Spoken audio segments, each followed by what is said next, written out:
We're ready to go. Hello, hello. Is it? Good afternoon. Can you hear me? Thank you. Welcome to the meeting. Let's pause now to give a special to new employees and to those who were recently promoted. As I call your name, please stand. Rex Horton.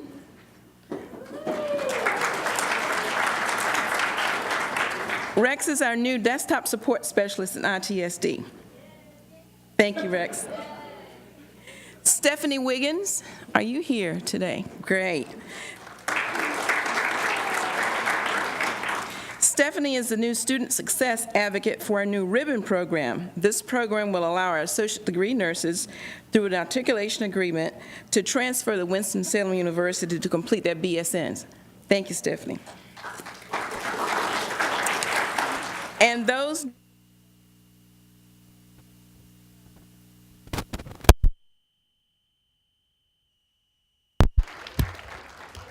coordinator of human resources development and career readiness certificates in corporate and continuing education. All right, Nega Swepson.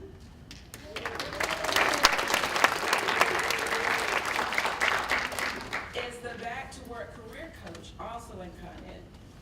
Did I by chance leave out anyone? No? Okay, great. Emily Pace. I'm sorry, who? Yeah. Emily Pace. Pace, okay, I'm sorry. Hi, Emily.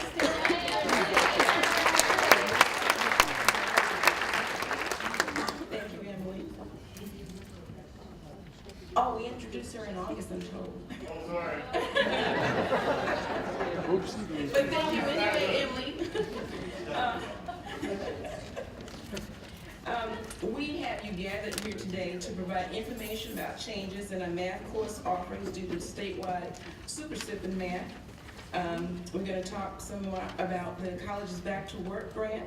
We're going to have folks talking about the additional resources that are available in the library and our state performance measures. Thank you so much for taking time out of your busy schedule today to join us. We're going to try and really respect your time by not holding you too long.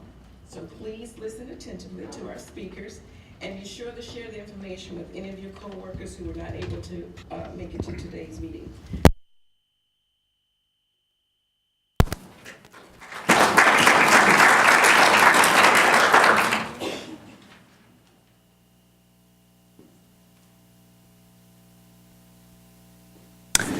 Good afternoon, everybody. My name is Chris Mansfield. For those of you who don't know me, I am the discipline chair for mathematics, and I have the pleasure to both talk to you about and actually implement the math redesign. We will be changing the math courses, some of them at any rate, in fall 2014. So that's coming up pretty soon. We'll be adding, deleting, and altering courses, and these changes will have ramifications for most students and virtually all advisors. We figured you guys were so adept at getting used to developmental math changes that we figured you're bored now and you wanted some more. So we got some for you. But before everybody breaks out in hives, we aren't actually going to be that comprehensive as the developmental math. So the changes will be a little bit easier to understand. In fact, in a lot of ways, they will make things simpler for advisors rather than more complicated. So I'm sure you'll be happy to hear that. In fact, I won't use the word shell even once today.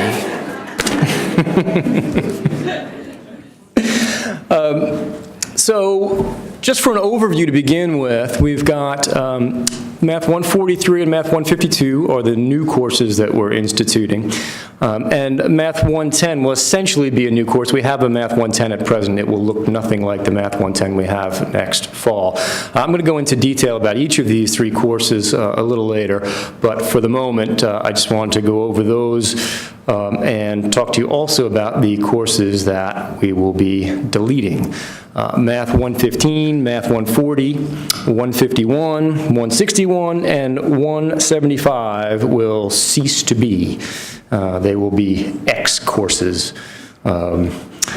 in addition to that, we are getting rid of lab sections. So what that means is for Math 171, Math 172, Math 263 will be the remaining courses that have had lab sections. Those courses will all now be 5 contact, 4 credit hour, and no attached labs. And so that will make things a lot easier from a registration and advising standpoint. Now, you might be asking yourself, that's a lot of students that take those courses. Where will these poor students go?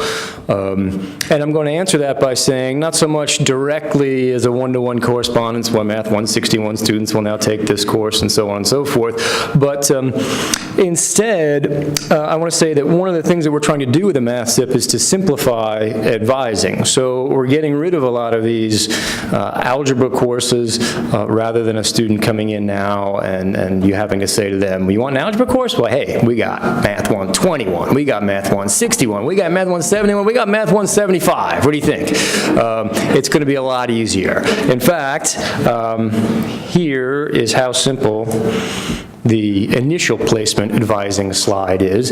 You're basically going to ask students 2 questions.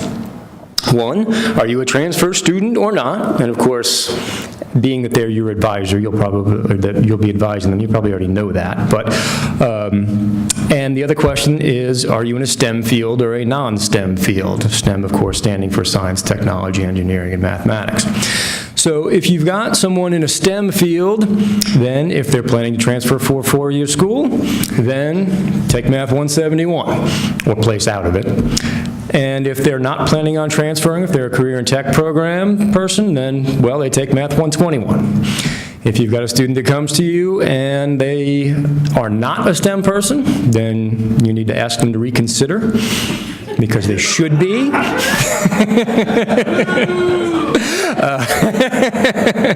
You want to throw down over there, huh? All right, all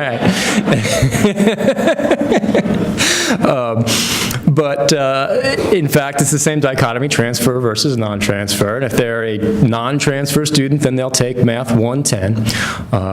And if they're a transfer student, then they'll take our new Math 143. Well, what is that Math 143 course? Well, here are the vital statistics for it. It's a 4 contact, 3 credit hour course.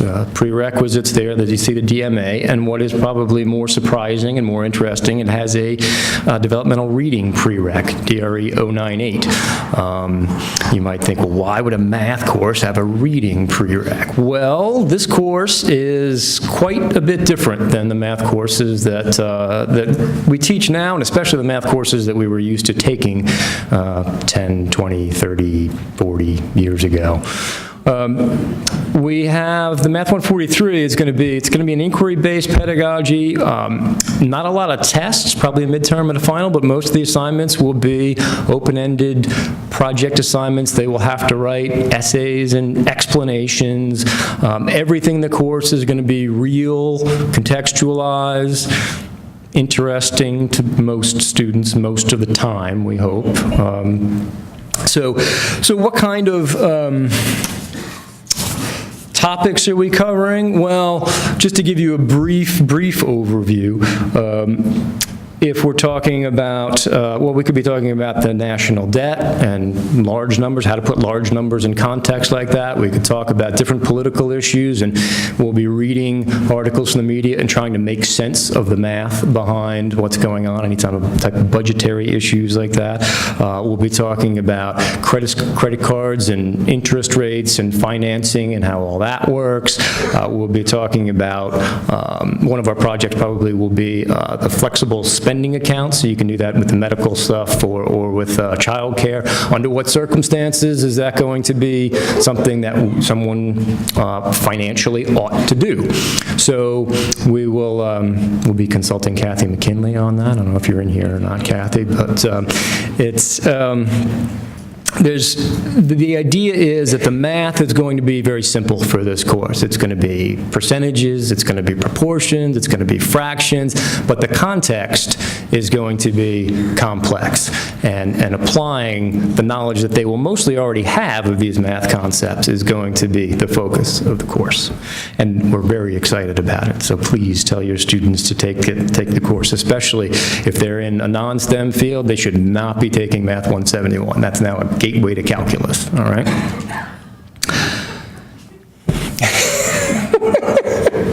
It wasn't meant to be a joke. You're thinking gateway drug, aren't you, Carrie? Yeah, I figured.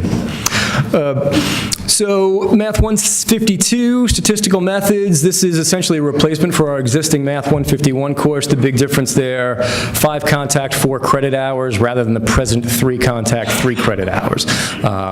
The topics will largely be the same. The prerequisites are similar, but again, we've got a developmental reading prerequisite there where we have not had that in the past. And as someone who has taught a lot of statistics, no lie, I tell the students the first day of every semester, you think this is a math course?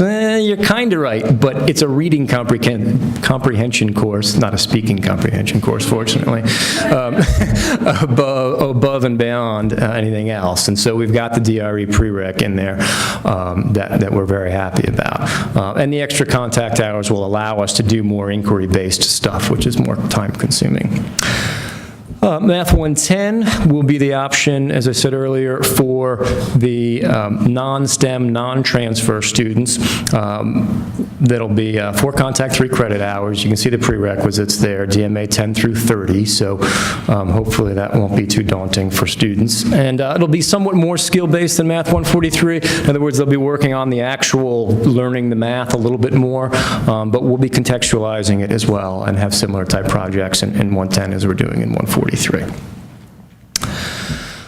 Once again, just to reiterate, you've got 2 questions to ask students, transfer versus non-transfer, STEM versus non-STEM, and you will place them in one of those 4 courses primarily. By the way, one other question then, when is this going into place? I told you before.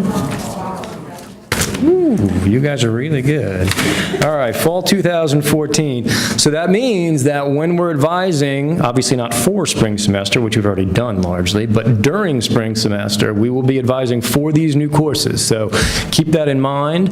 And furthermore, if you have any questions, probably hold them to a minimum right now, but I'll answer 1 or 2 if you like. But certainly, I'm around. You guys know how to get in contact with me, and it's going to be a large part of my job over the next year to get everybody acclimated to all this stuff, so don't hesitate to shoot me an email, pick up the phone, whatever you need to do.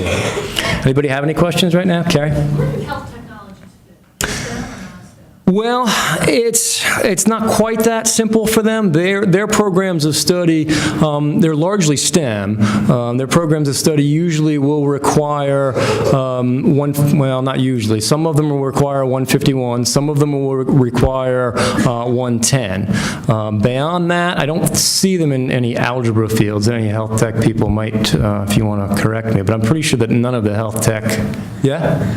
Oh, you guys in 121? Yeah, that's right. So 121 is a possibility as well, yeah.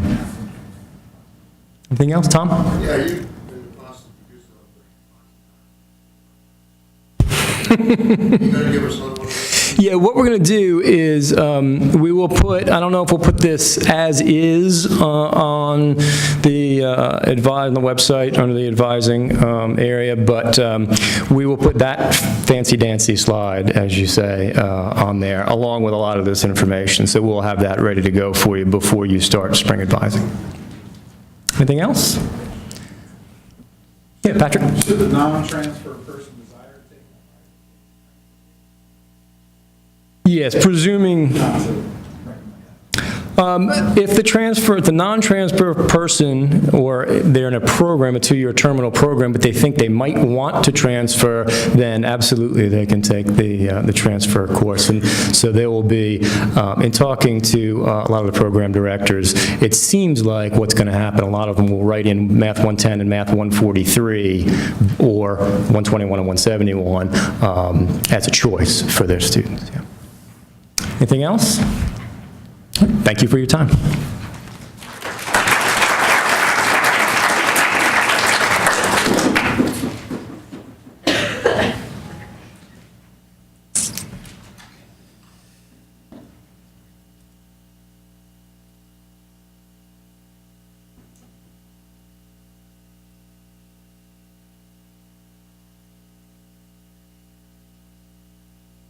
Good afternoon.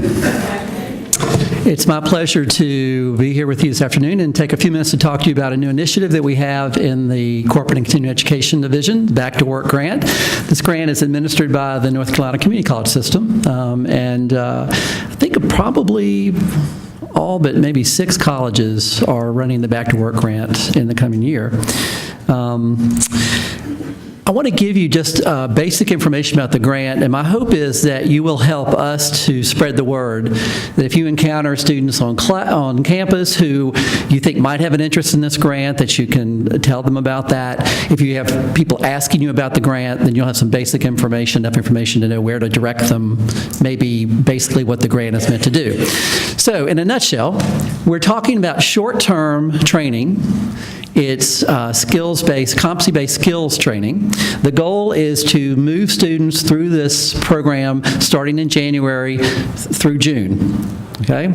And they will leave with at least 3 certifications, industry-based certifications. We're targeting unemployed and underemployed residents of Durham and Orange counties. So we're working through our workforce development offices, state offices, local offices to help identify folks, get them into this program. 2 of the unique things about the grant is that we have this career coach that is the grant is funding, and that's Vega. Hey, Vega. We're really excited. Vega just started November 1st, and we needed her October 1st, so we're thrilled that she is here. And she will be working with every student in the grant, funded by the grant, to develop a career pathway. One of our goals is to help students understand that they may complete these certifications, but there are other steps they can take. So what else could they do at the college? What are their further options beyond the certification training? So every student who walks out the door, in addition to certifications, will have this career pathway for themselves. So they are planning past the certification process. The other thing is that we have industry partners who have agreed to interview completers. So we're very excited about that. Of course, the goal of the grant is to get students into jobs, and we can't guarantee a job for any student, but we can certainly increase the opportunity for students to find employment. And the fact that we have 5 industry partners who are willing to bring students in and interview them if they complete certification, we think is going to be a big sell for the program. We will be providing several different options for certifications. All the students will leave with the Career Readiness Certificate, which is a certificate that they get through the human resource development programs that we have. All the students will enter through an HRD class, and that class is going to give them information about the 2 certification pathways, but also some general information about other certification possibilities at Durham Tech and other educational opportunities, career tech, transfer. So we really want to give them a broad view of what the college is about and all the different possibilities that they may have. It's possible students may enter the HRD class and decide they don't want to do either of these 2 certifications. That's a possibility. We recognize that. But we at the very least want them to leave that class with the certification, the CRC certification, which does, if you have 100 resumes sitting in front of you and the CRC is on the resume, that does sometimes help the employer to pull that one out. That moves the student into a different pile, okay? And the other thing is the student will leave again with that pathway. So we'll help them understand what their next step could be, and we'll also help them understand what kind of funding they might be able to obtain. We have several different scholarship opportunities that we can offer them. And of course, we may help them. One of the things we're going to do in the HRD class is have them complete the FAFSA. So we want to give them all the different tools, all the different options that they might have to further their education. Our 2 pathways, the BioWork pathway, and we're calling this BioWork Plus, because in addition to our BioWork class, they will also be taking our aseptic certification class and our GMP SOP, standard operating procedures, and GMP is general manufacturing process procedure. Okay. SOP, GMP. All right. Ask Beth if you want to know more about that. Okay. Students in the biowork pathway will also complete the OSHA safety certificate. So they will have that certification in addition to the biowork certification. This will set them up to move into the pharmaceutical manufacturing field. Okay? So these are the Mercks of the world that will be hiring these students. The other certification is the Certified Production Technician, which is produced through the Manufacturing Skills Standards Council. It's a national organization that has looked at what is now called, it's a new field, advanced manufacturing. And the word advanced recognizes the fact that it's not your grandparents' manufacturing plant anymore. You're now running computers. Instead, you're basically running computers that run machines. That's what you're doing now. So understanding those different kinds of processes is very important, and how you interact with the machine via a computer is one of the primary things that people have to do now. This is a new certification for the college. We're really excited to be able to develop the certification via the grant. There are 4 modules that you see listed there, and the student can move through those 4 modules. They can get a certification for each module, and in addition, they get the certification for the production technician. So we're hopeful that our students will move through all 4 modules, but at the very least, we are hopeful they will leave, if they decide not to complete the entire certified production technician certificate, they will at least have some of the certifications with them. But of course, our career coach is going to move them right along and keep them connected. She'll be working with them throughout the entire process. Okay? If you come in contact with a student who you think might be interested in this or is asking you about this, please direct them to the website. We will have information on the banner about information sessions we're having for the Back to Work grant, and then we have a wonderful page that Liz just put up today. It's almost up. All right, it's almost up, all right? But thank you, Liz. We really appreciate, this is a quick turnaround. We just got the notification of the grant October 1st, and we have to have this done by June 30th, so we are running here. What students will do is fill out an application and an eligibility statement. That starts the application process. They submit them to Vega. Vega then responds and sets up a meeting, and she will interview each student to help them understand what the requirements are, get a better sense of what their commitment to the program might be, that kind of thing, okay? You can call Vega at extension 4003, all right? You can email her, or you can contact me, or you can contact anybody in continuing education if you have more questions about this. We are very excited about it, and we're really excited to have this opportunity to share this with you. Okay? Any questions about it? Yeah. I know you said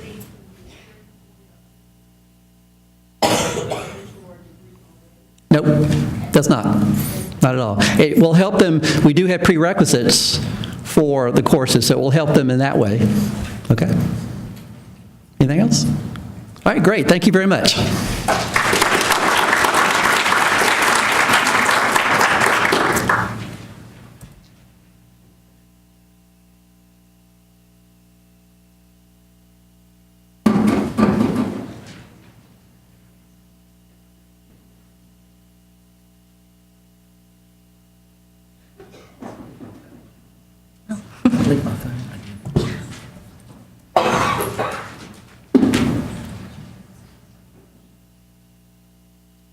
Good afternoon. Thank you for allowing me to share some of our library resources with you all. There are just a couple that I'd like to highlight that I think are really cool, really useful for faculty, staff, and students. So a couple of our favorites. One is Learning Express Library, which is part of the NC Live resources that we have access to. NC Live is a consortium of 200 member libraries, and we receive all of these wonderful resources through that. Learning Express Express Library has practice tests and self-paced e-courses that are great for adult learners. We'll look at some examples. But some of the e-tests that are available are for the GED practice, also the Compass and other placement tests, TOEFL for English as a second language learners. Also some occupational exams are in here, as well as a lot of great sample practice tests for grammar and writing and math, and even some popular software tutorials are in here. So let's take a look.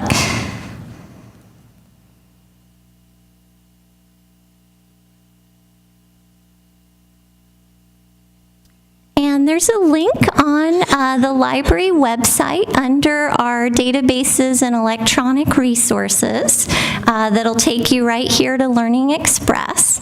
And any Durham Tech affiliated person has access.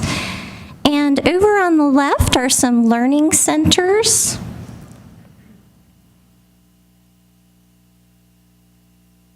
So for the college preparation, this is where you can find the Compass and the asset practice exams.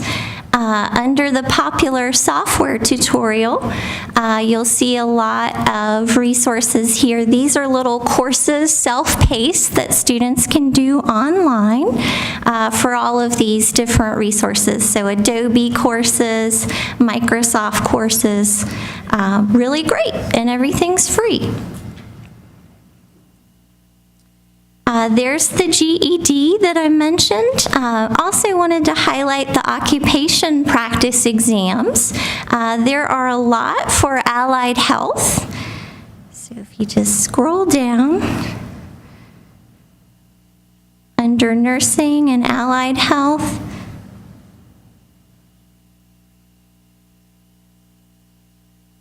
there are entrance tests, so there are TEAS practice exams here that students can work on. There are also licensure exam practices, so for medical assisting and practical nursing and RN, the licensure exams, there are great tools here that students can use. And you have access, anybody has access to these. You just have to create your own account, which is up at the top. You just log in, you create your own username and password, and then you have access to all of these great tools.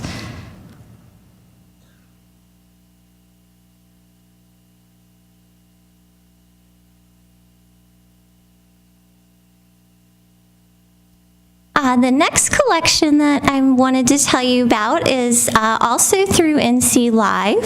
This is a streaming video collection. There are about 400 different titles in this video series.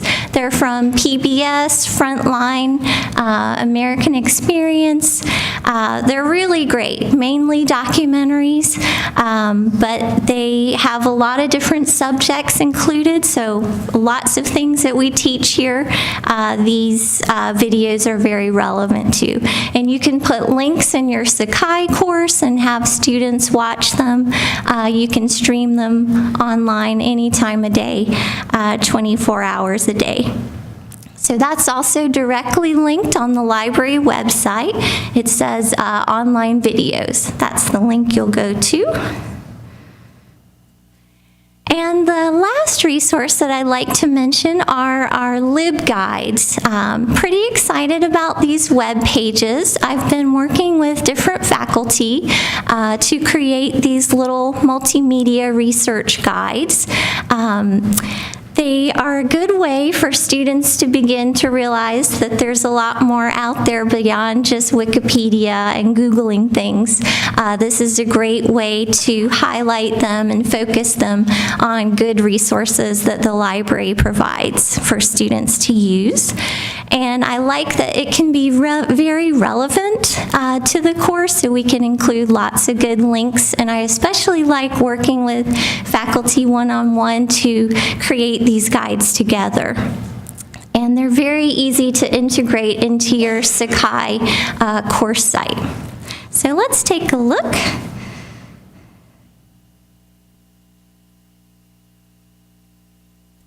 We've got about 35 that we've compiled so far, and there's an alphabetical listing right on the library homepage, and they're just in alphabetical order by the title of the guide.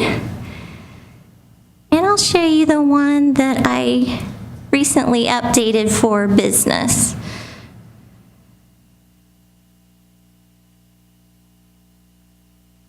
But essentially, it's a little web portal, and my contact information is here. And we highlight new materials, print and audiovisual materials that we have in the library for this particular program.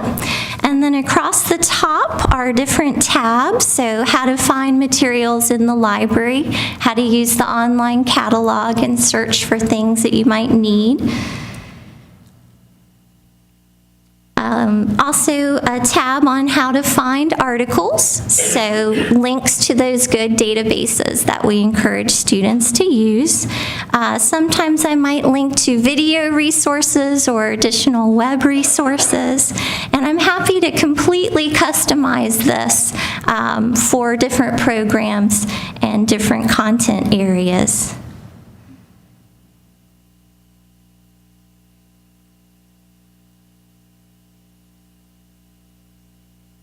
And I also want to mention that we have fun materials too. We have a lot of popular fiction, nonfiction, award-winning books. We use our Campus Fund money from the Foundation Fund Drive to be able to purchase these kinds of popular materials that aren't necessarily course-related. So we do encourage you to check out our DVDs and our fun books as well.